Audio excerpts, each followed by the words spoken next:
So, over the weekend, as you know, we had this bizarre release of a video by the pro-Russian hacktivist group Cyber which appeared to show a fake ISIS beheading being filmed in a studio with a green screen behind it. They had the scenery out to resemble a desert. They had professional cameras, the lighting rig. Lot of speculation surrounding this video. Now, John McCain's officially responded to it, which we'll get onto. Syrian Girl, who do you think is behind this video? That's the big question that everybody's asking. Well, we know that Cyber released the video, and they are as you said, Ukrainian hacking group, but they are pro-Russian. And they have a reason, of course, to hate John McCain, just as Syrians do, because of his support for terrorism in Syria. It's a fact that John McCain has been photographed and supported terrorists in Syria. That's not something that can be denied.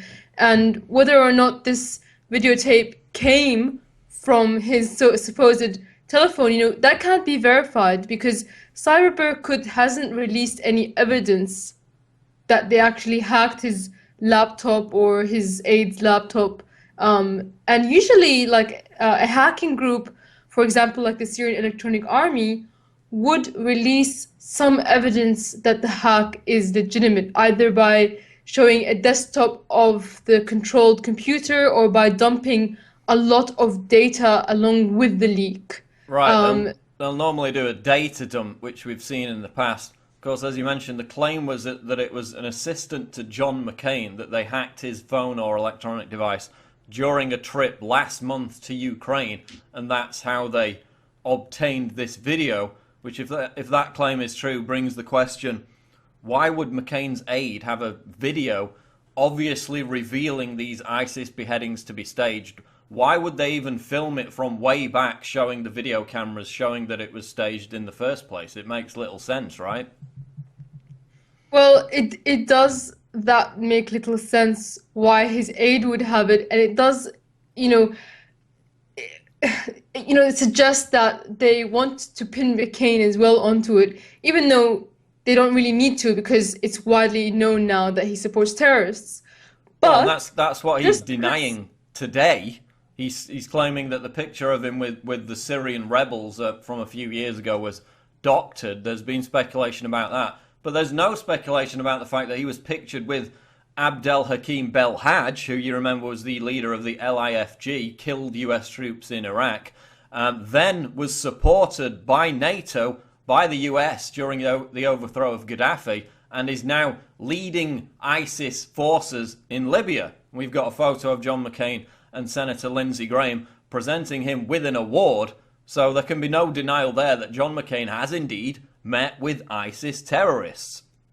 well, and I think there's multiple photos here that we're talking about. There's definitely that photo from the Libyans. Now, there's two photos of him in Syria. One of them is doctored. The other one is definitely real, and I don't think he's denied that one. That one was the one where he met with people who had kidnapped some Iranian pilgrims in Syria.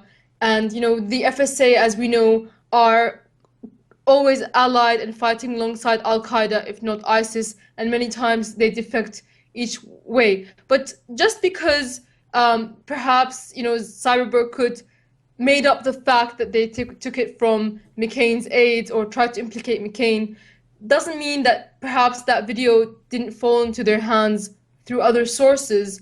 And, even if that, the video itself, it's very well made, and certainly the man who is supposed to be Jihadi John in the video matches, his standing position and his height, and, it looks very legitimate. But regardless of whether or not it's real, many experts have said that the ISIS videos that have been released are very likely to be staged. Like, these are normal experts that are apolitical, are video experts that are saying it's very likely that they are staged and a green screen is used. Which is odd, because we know that ISIS is massacring and beheading people across the Middle East, Muslims and Christians.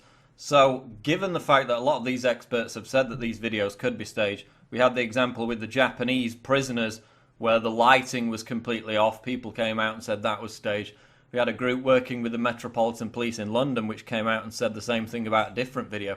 So, given the fact we know ISIS is killing people, that's not in doubt, and they want to create this shock and awe campaign to get more recruits from across the world, why would they or anyone else need to stage these videos at all? It's very interesting because there's so many ISIS beheading videos out there, but none of them have looked like the ones where foreigners were killed. It's only these times where either Americans or Brits or Japanese or Jordanian pilots were killed, where all the stage lighting and everything that comes out. When Syrians or Iraqis are killed, there's plenty of videos there, but none of them have this staged look to them. Yeah, because in the ones where the American journalists were beheaded, these videos, in every one that I saw, you don't actually see the beheading. You see him beginning to cut the throat, which is what's depicted in this fake ISIS video that we're talking about. Of course, with the examples you're talking about, most recently Palmyra, where they got the children, the teenagers, to shoot the Syrian soldiers, and other examples, you see the full brutal, gory beheadings. In the cases of the American journalists and other Westerners that are captured, you don't see the actual beheadings on video. You see their decapitated corpses after, but not the beheadings. So again, that's why people are suspicious about this. That's why there's a lot of conspiracy theories surrounding it. And it's not just the conspiracy theorists that are saying it's staged. It's also experts that are saying it's staged, that are not even involved in politics at all, because it's very likely that those videos were filmed, and the photos of the beheadings were then attached later to the video, so no one was actually beheaded on film, as you said, and it's very unlikely that after that video happened that the beheading occurred. There's a reason why they just cut off just before any gore was seen, and this is a group that thrives on promoting its brutality, so it's very confusing as to why they would do that. And also I wanted to ask you about these polls that have come out in recent weeks. In France, for example, there was a poll which showed that 16% of the French population were sympathetic towards ISIS. In the UK, we had a similar poll where 1 in 10 were sympathetic towards ISIS. Of course, they've got this huge social media campaign, 90,000 tweets a day. It's becoming a sort of a rock star status that losers and dropouts can assume to affiliate themselves with ISIS. But why do you think that ISIS is drawing so much support, if not, directly by militants going over and joining them, which is happening, but not in such great numbers? Why are they garnering such support on the internet, and why are these polls showing such support for them in Western countries? I think it's definitely the mainstream media that is behind the promotion of ISIS. Not Al Jazeera is doing it for the Middle Eastern crowd, and the rest, BBC, CNN, are doing it for the Western crowd. And even though ISIS is portrayed in a evil light, they're also shown as strong and impenetrable, and they're taking things over here and they're taking things over there, and wow, that is giving them far more of a boost than anything else.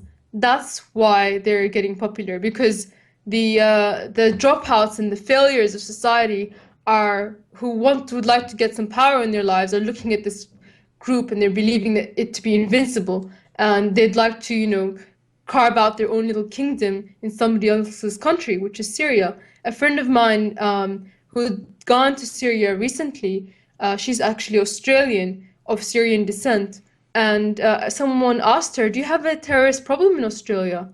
And she said, "No, not really." And the Syrian lady told her, "Well, of course, you've sent them all over here." So a lot of these ISIS people are coming from around the world and attacking Syria. But of course, Syria gets the notion of Syria being ISIS territory is what's portrayed in the world. And do you think they're going to get this caliphate, or are more troops going to be sent in? Are we going to actually fight and defeat ISIS, or will they continue their rampage across the Middle East? It's a very good question because the answer actually comes from the U.S. military officials and government officials themselves, who have said that they want to, quote, contain ISIS. They don't want to defeat ISIS. They never said they want to defeat ISIS. They want to contain it. So they have no goals in actually defeating ISIS. And that can be seen by the sort of lackadaisical way that every now and then they make a bombing just for show, but ISIS is continuing to advance.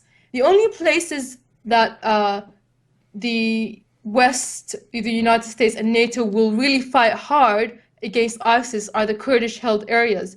Like I said, they want to contain it within certain boundaries, and those boundaries have already been set out in the project for the New Middle East, where they talked about balkanizing the Middle Eastern countries, including Iraq and Syria. And in the DIA reports, it also stated that a caliphate, an ISIS caliphate contained between Syria and Iraq would be beneficial to the powers who are supporting the moderate rebels, because it's going to isolate Syria and Iraq. And also the fact that there's something such as ISIS is very beneficial to those who want a perpetual war. And as George Orwell laid out in his book, many governments seek out a perpetual war because it's a good way to stay in power and to take away their people's freedoms.